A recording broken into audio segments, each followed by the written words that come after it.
Hello YouTube. So today we're going to build ourselves a G5. The Apple G5 model number A1047. The story behind this Mac is basically it was bought as a bit of a restoration project with some minor work required.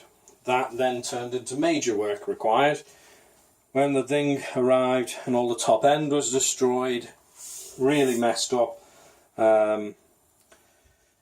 The unit was knackered, really was knackered. It came with the wrong graphics card. I ordered a 9600 XT.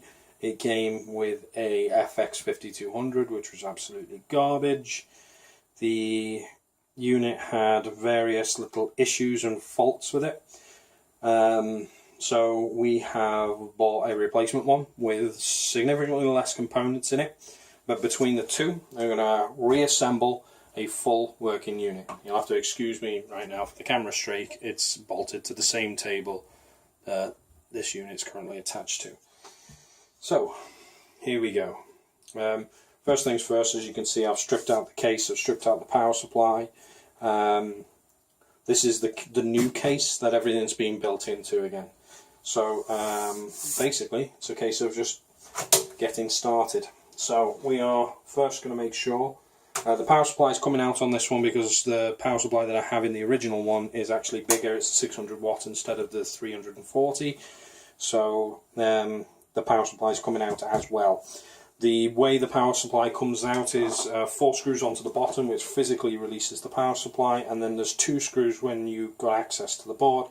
2 screws in here which hold a plate that cover the power supply up. The power supply in this case looks like this when you've got it out. And this particular one is a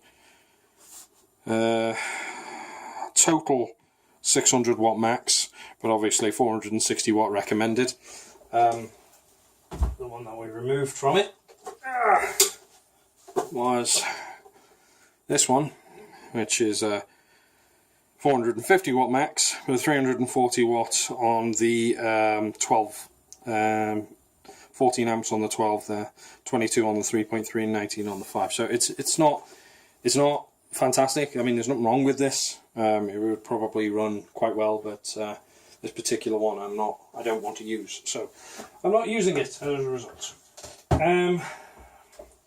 So first things first, make sure all the cables on the top here are out of the way, that you've clipped them. The power supply cables for the fan here are a little difficult to sort of tuck, so if they're the only ones it makes it a little bit more manageable, but try and make sure that your IDE ribbon for your drive and your SATA cables and other cabling around this area are pushed into the chassis itself.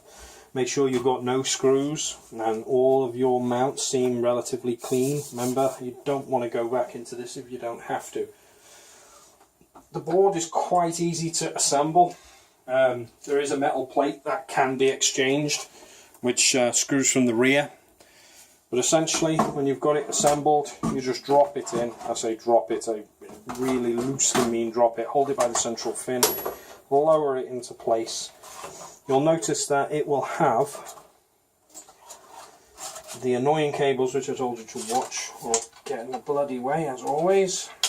Get my elbow out of the camera here. But once them cables are out of the way, you'll have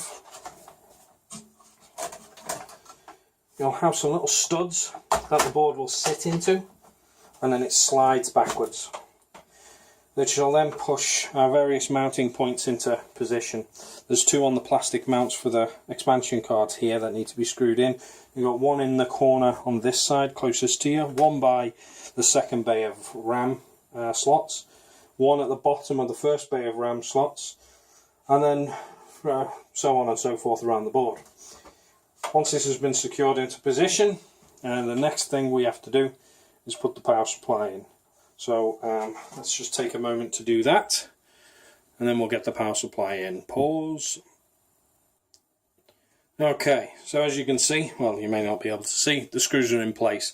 The board is pretty solid, it's rigid. The cables have not yet been attached.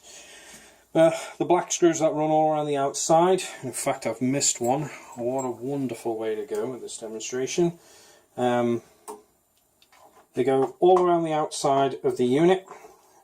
So as I repeated before, we got 1, 2, 3 on the front.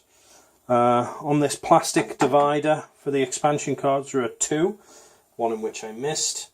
Then we have sliders, we have another one in this and another one here, and another special type of screw, which is this. It looks like it's got a Phillips head on it, it's quite long. They sit either side of the CPU sockets in this position. What they do is the CPU rests on top of one of these lugs on either side. So they're actually pretty important to have, and you need to be able to space them out. Don't forget to put those in. If you don't have them, you might need to buy them. Right, so next thing we're going to need to do is get the power supply in. These lower cables, we've got 2 lower cables in the bottom side. One that's for the front I/O, and another one which is the jumper loom for the back power supply to the drives. So we need to basically, there's my 600 watt supply. Let's give it a bit of a dust before she goes in. So the 600 watt supply, we need to attach this 8-pin block to the lower 8-pin block to the loom. So how we do that is we drop the supply in on an angle like this. Okay, see if you can reach into it. It's a bit of contortion required, but you just hold it so the supply is supported and just clip that block into place. Now the machine should take it quite well. Just put the power supply to the back of the plate and let it sort of take its own weight down. The next bit is a little bit cringy, to say the least, and that's popping it into the chassis. You'll notice this side will be a little lower on the chassis than the other side, mainly because of the loom that's in this corner. So what we have to do is we have to actually just push a bit of pressure in to get it under that lip, and she should just drop into place. It takes a bit of courage to do things like that because you don't know what you're pressing against in some occasions, but I can assure you there's nothing there for you to mess up. The majority of it is just metal. So you've pressed it into place now. You've got a couple of screws, a couple of these screws that go into the bottom side of the chassis, and they'll secure it into place. So trusty screwdriver. I want screw secure one. It'll get in there. One in this corner and one in that corner. That's right. So it's one in each corner holding the supply into place. It's good news. Obviously clip your appropriate power blocks into the motherboard. Should be one 24 pin and one 16 pin, I believe. Might not be a 16 pin, I didn't count, but attach your I/O as well, and that is the power supply attached to the motherboard. What you want to do now is we're going to put the rear fan into place. The rear fan is a dual 80mm fan assembly. Quite simple, just a power cable, and the assembly clicks into place, pushes down on the lower 2 lugs, and it clicks into place on this back rack. Slide that cable down the back here, because it actually plugs in the top corner of the motherboard, strangely enough.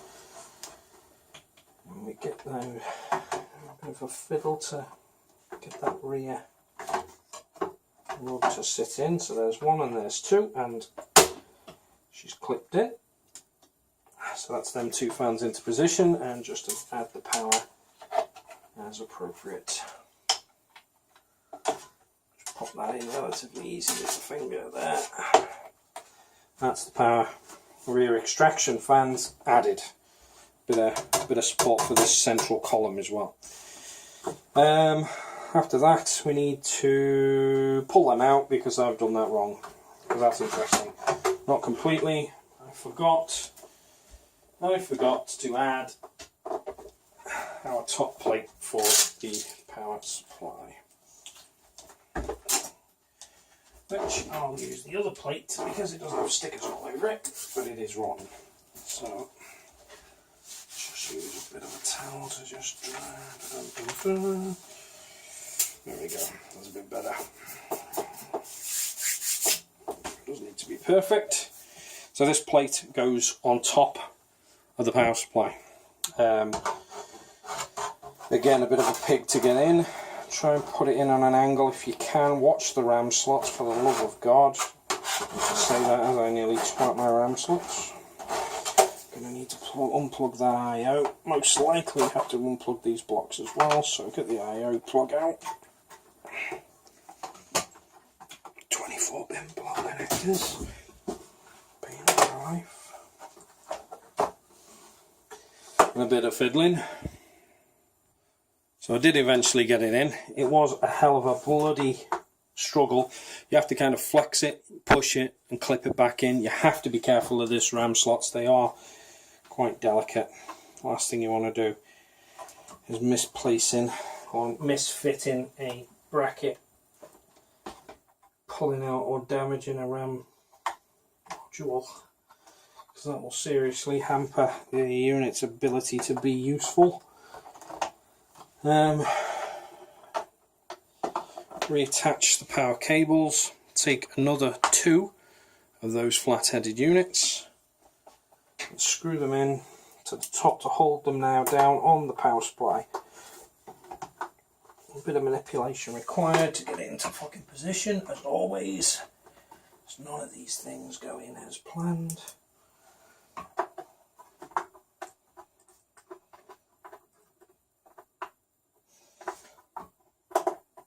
There you go. Have your bits? No, you haven't. You right bloody pain in the arse. Where are you? There you are. There you are. As you can see, this can be a little bloody fiddly. But we've got one in which has given us our position, and the second one which will finally secure the plate entirely. And that is the 600 watt supply attached to the unit fully. Oh, that wasn't too hard. Okay, so the next stage of assembly is to put that fan back into position. Trust me, that was not able to go in. Right, the fan was there. Essentially 2 plastic lugs into the bottom corner.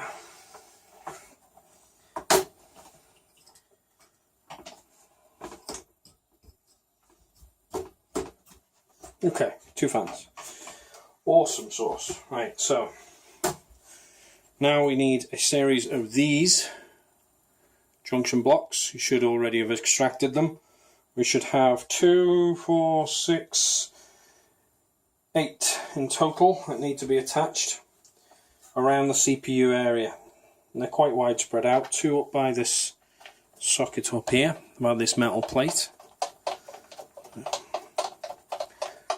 So 1 there. Another 1 to the back in the same position.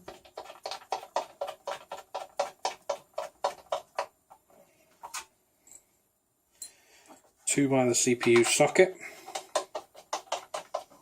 So on and so forth. Until you have all 8 pegs in place. The job of these pegs is to hold the processor in place with a series of other screws, which, if you haven't already noticed, your processor is actually a large board. So, kind of need it. Okay.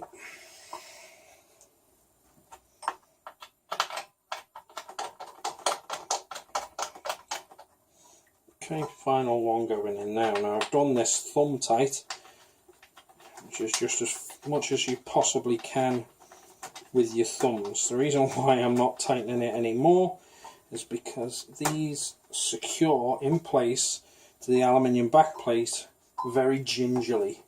If you over tighten them, you can strip off the threads that the whole thing is supported by, and then you've got a processor that can no longer be bloody supported, so that's not good. Next, you want to take the processor module itself and equip it. So this bit is at the back, so it goes in like that. Now you'll notice the 4 holes in the processor will line up with the pegs you've just installed. So we get those into place there, like that. Bonza. The removal is exactly the same, only in the opposite direction. Just make sure that all of your lugs, positioning lugs, are correctly in place and firmly applied. It might take a little bit of persuasion to get these metal pieces to sit in situ, but once it's in, it's in. Okay, so there's one processor. You use these screws to attach that. Yeah? So, I'm not going to bore you with fitting the rest. I'll pause the video. We'll come back to it. So, now we've got the processors in place. All 4 screws are in place. We have all 8 screws per processor. We have the rear fans. We have our I/O fully connected, the cables for the drives, the input-output for the drives. We've got this fully connected, power supply on the lower side is fully connected, and the blocks for the power supply are also connected. The next to connect is the front speaker and fan, which mounts like this into the the area where the expansion cards go. This has 2 connectors. One of them is for the actual speaker, which is a smaller 2-pin connector, and the other one is the one for the fan, which is the larger 4-pin connector. But this particular one is quite tricky to get in. You have to use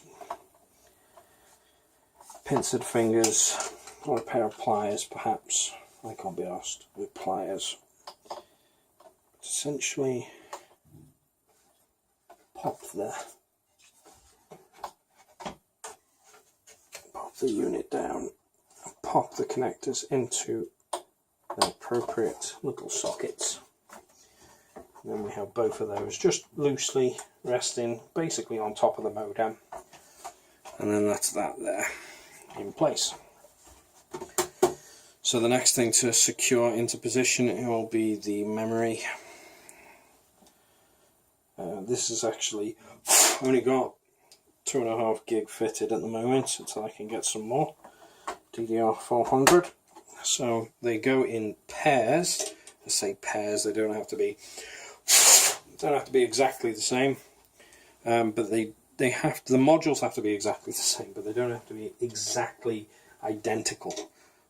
So as long as, like, for instance, this is a 256 megabyte PC3200 in the top of this slot, so the bottom of the following slot needs to be the same piece.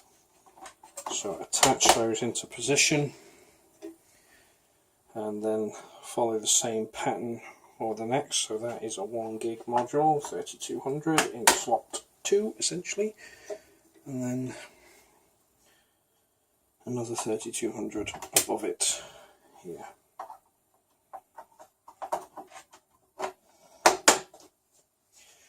So after those are all inserted and superb and happy and great and dandy, the next thing we want to do is attach the front fans, well, actually the front plastic bezel, which just sort of pops into place there, just like that. Got a plastic cover that goes over there. We can put the front fan assembly into position as well, which again just slides down in its guide and just attaches onto there. You can put this plate back on if you really want to. I am going to. So there should be a plastic lug for this plate. That'd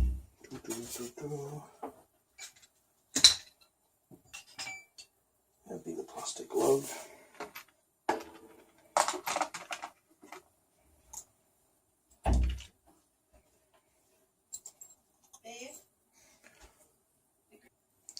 So basically we need the plastic lugs, a little lug and a piece to go through it, like a lug and a grommet. Plastic lug, basically, it's quite simple to fit. Just have to slide the casing unit into position and slide it back once it is.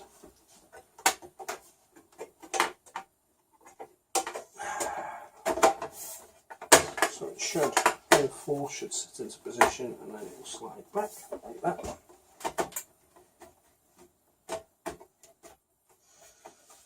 Annoyingly, not quite as straightforward as one would have planned, but yes, there you go. And then this piece goes into the top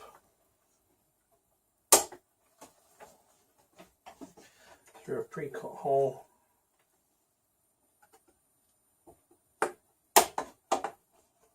between the both pieces,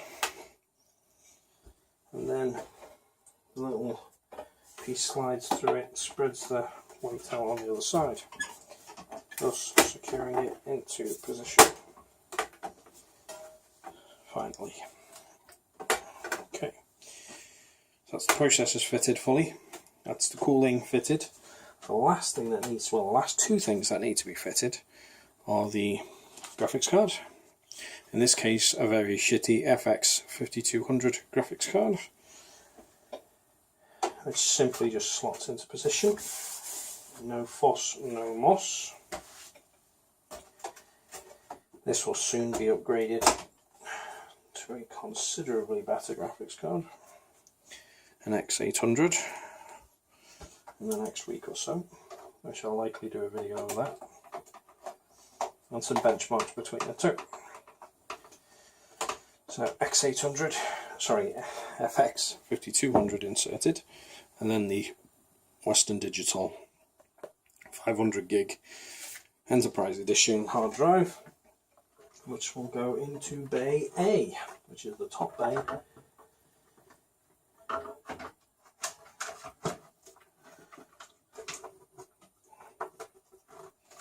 This is a real pain in the ass to fit these, because the way that it bloody sits is a nightmare. There you go. So that just clicks back into position there. Pop the little slider down, click the SATA cables into place. IDE drive was never touched, so that should be fine. That is now a fully functional Apple G5 platform. So, quite an awkward build, fairly awkward disassembly. The most awkward bit of this is the screws for the CPU plate. Definitely wouldn't recommend getting this wrong. When you're fitting these to the back plate onto the aluminium board, screws into the actual back plate itself, make sure you don't over tighten them, just tighten them with your finger. And then, pro tip, before you put the CPU on all of its bits, just pop these screws into the top. Don't fully screw them in, just give them a little turn. Then when you put your processor on, it goes over the screws, and then you can tighten this up a bit later on to separate them and secure the CPU into position. Also, when you're putting them lugs in, don't forget that these Phillips head pieces, which brace the two outer edge of the cooler, they also need to go in, so don't forget that too. Everything else should be as documented. I think that's it. This is ready to get fired up as soon as I secure this final screw into the back of the unit. And that's one G5. I will look at the motherboard in a different video or another time. We'll go over it and discuss the technology and talk about what this machine can be used for in a modern day, because believe it or not, it is still actually usable, especially the quad-core versions. The pros and cons to the entire system. Thank you very much for watching. If you liked the video, then thumbs up. If you didn't like it, thumbs down. You know what to do. Leave comments, suggestions, ask questions. Thanks very much, guys, and that's been my G5 build.